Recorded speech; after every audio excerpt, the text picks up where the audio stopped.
Olá pessoal, espero que estejam todos bem. Na videoaula de hoje vamos prosseguir aí com o capítulo de quantificação química, avançando um pouquinho mais nos conceitos que relacionam à massa atômica. Legal? Fazendo uso delas em alguns cálculos bastante simples, como nós vamos ver. Então, material na mão e vamos lá.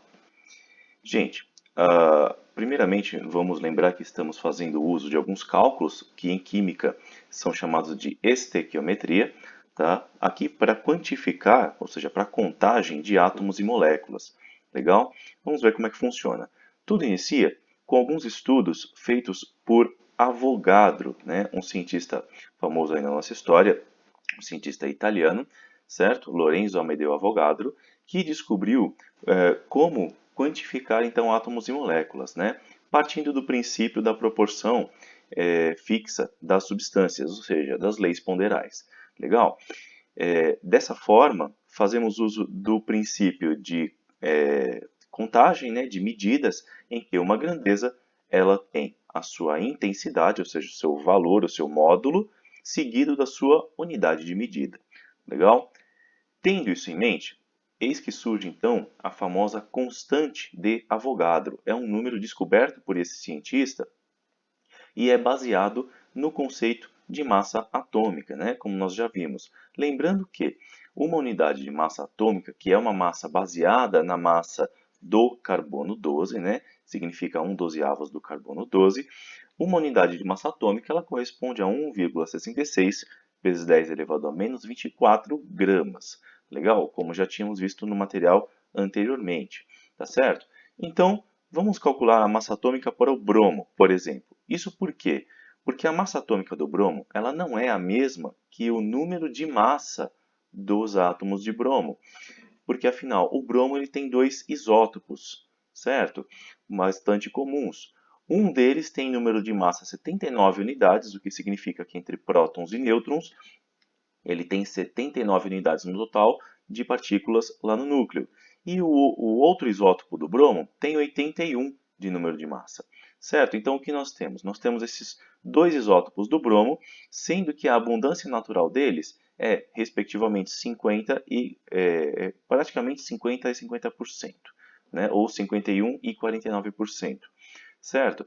Em cima dessas massas, desses números de massa e dessas abundâncias naturais, chamadas também de abundâncias isotópicas dos isótopos de bromo, então é que é feita uma média, uma média ponderada das massas, que é ponderada pela sua abundância isotópica, tá certo? Então, a massa de 79, o número de massa 79, multiplicado pela sua abundância de 50,69%, mais o número de massa 81, multiplicado pela sua abundância isotópica de 49,31%. Tudo dividido por 100%, eis que conseguimos aí a massa atômica do átomo de bromo. Então, temos que tomar um pouco de cuidado. Número de massa não é o mesmo que massa atômica. Massa atômica é a informação de massa que vai presente na tabela periódica. E é esse valor de massa atômica que nós vamos usar aí para os nossos cálculos envolvendo massa, ok? Legal? Então, vamos para frente.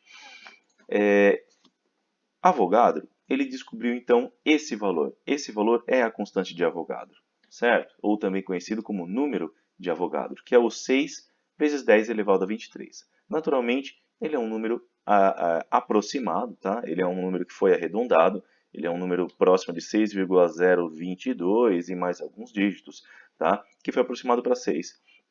Legal?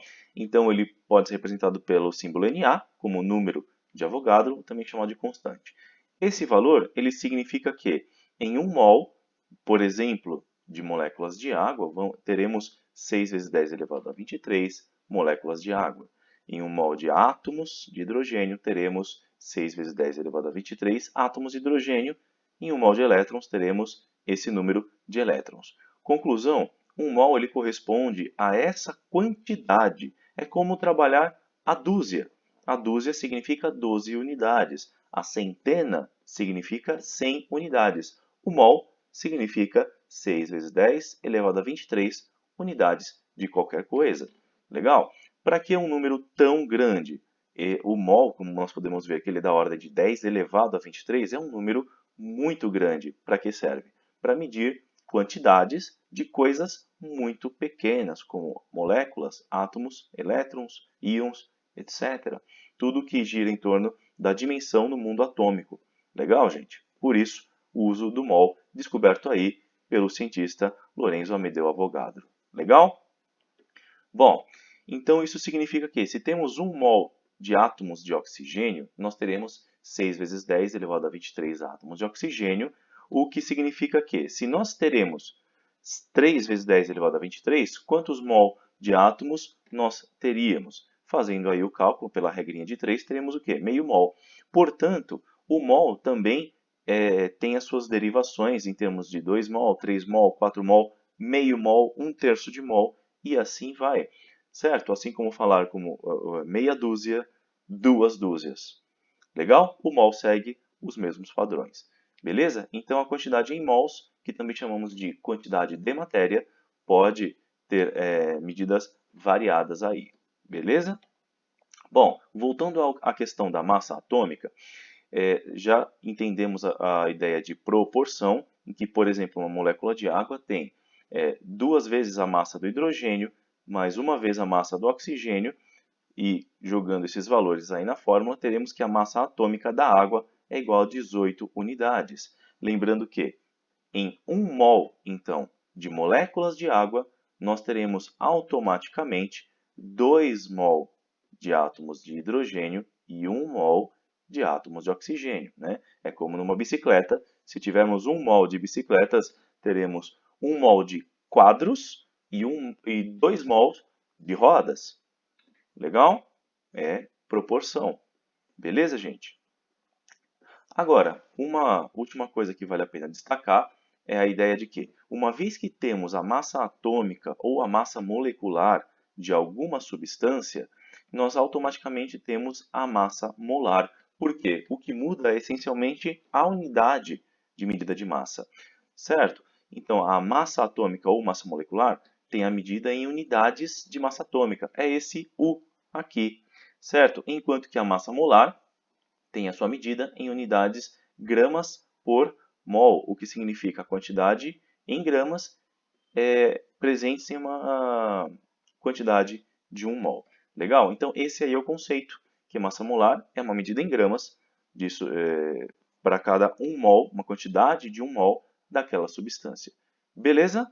Bom, espero que vocês tenham entendido, espero que tenham gostado. Até a próxima videoaula e que a força esteja com vocês. Valeu, pessoal, até a próxima!